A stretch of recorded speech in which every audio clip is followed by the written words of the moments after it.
السلام علیکم ورحمت الله وبرکاته. په دې هیله دوستانو چې ټول روغ او جوړ وئ، نن درته یوه ډېره مبارکه دعا ذکر کوم.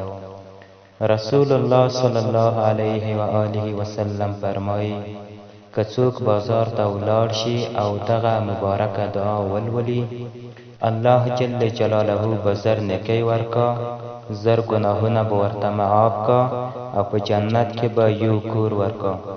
هغه مبارکه دعا دا ده: بسم الله الرحمن الرحیم، لا اله الا الله وحده لا شریک له، له الملك وله الحمد، یحیی و یمیت وهو حی لا یموت، بیده الخیر وهو على كل شيء قدير.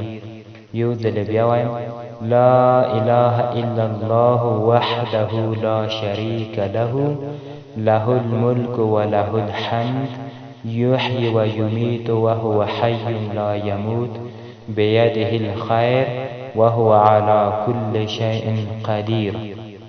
مننه دوستانو، د نور اسلامی معلوماتو لپاره زموږ د یوټیوب چینل در سره سبسکرایب کړئ او ویډیو هم در سره شیر او لایک کړئ، ترڅو پورې نورو دوستانو ته هم ورسیږي او تاسو هم په دې ثواب کې له موږ سره شریک شئ.